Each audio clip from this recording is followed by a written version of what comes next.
Pemerintah Provinsi Kalimantan Tengah menggelar rapat koordinasi rakor, penyusunan rancangan kegiatan dan penganggaran dana bagi hasil dana reboisasi RKP DBHDR untuk tahun 2025.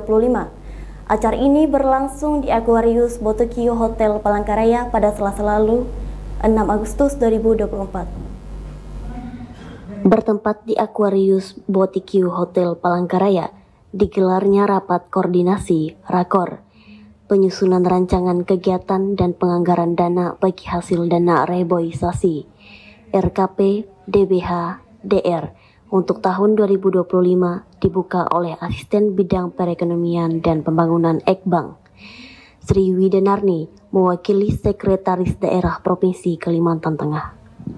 Dalam sambutan tertulisnya, Sekda Provinsi Kalimantan Tengah yang dibacakan oleh Asisten Ekbank Sri Widenarni menyatakan bahwa sesuai dengan Undang-Undang Nomor 23 Tahun 2014 tentang pemerintahan daerah, kewenangan urusan kehutanan telah dialihkan dari kabupaten, kota kepada provinsi.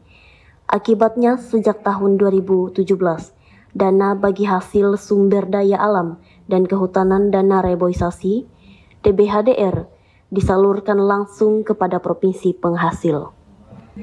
Kepala Dinas Kehutanan Provinsi Kalimantan Tengah, Agustan Saining, dalam wawancaranya menjelaskan bahwa tujuan dari rakor ini adalah untuk memfasilitasi pengguna DBHDR di tingkat provinsi dan kabupaten atau kota, terutama dalam menghadapi aturan-aturan baru dan kebijakan yang dikeluarkan oleh pemerintah pusat.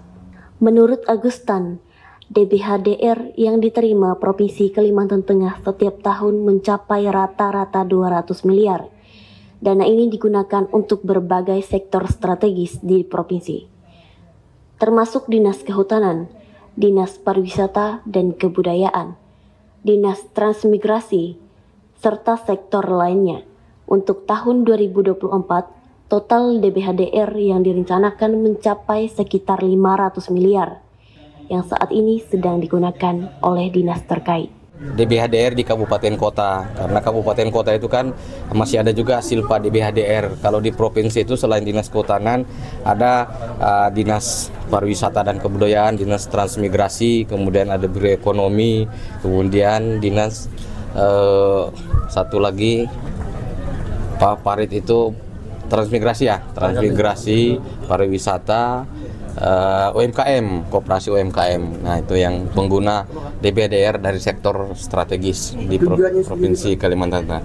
Jadi ini tujuannya ini untuk memberikan pemahaman dan mungkin ada arahan-arahan, aturan baru, kebijakan baru dari pemerintah pusat.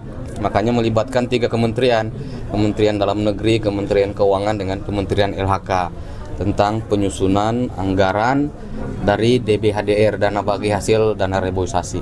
Kalau kita sebenarnya tiap tahun dari pusat itu ada transfer dana DBHDR rata-rata 200 miliar setiap tahun. Nah, itu yang digunakan untuk pembangunan Kalimantan Tengah, tetapi mengikuti PMK, Peraturan Menteri Keuangan. Kalau yang dahulu 216, tapi ini masih menunggu perubahan. Jadi itu dasar kita nanti untuk pelaksanaan penganggaran tahun depan 2025. Jadi ini untuk rencana anggaran tahun 2025. Kalau tahun 2024 kemarin DBHDR yang direncanakan digunakan itu kurang lebih 500 miliar. Ya, kurang lebih 500 miliar. Tetapi ini lagi berjalan, digunakan oleh Dinas Kehutanan dan kawan-kawan dinas yang mengelola rencana strategis yang 5 sektor itu, 5. Ini termasuk cuma pembahasan aja. Ya, termasuk mungkin ya kalau kita misalnya mengusulkan A, B, C dan D, apa arahan dari pusat, karena ada beberapa yang misalnya yang tidak bisa dilakukan mungkin di arahan mereka tidak bisa. Kemudian yang bisa dilakukan mungkin dicentang oke. Nah, intinya seperti itu. Rakor ini diharapkan dapat menghasilkan rancangan anggaran yang sesuai dengan arahan dari pemerintah pusat, serta memastikan pengguna DBHDR secara optimal untuk pembangunan Kalimantan Tengah pada tahun 2025. Hariri, Widya, dan Cinta melaporkan.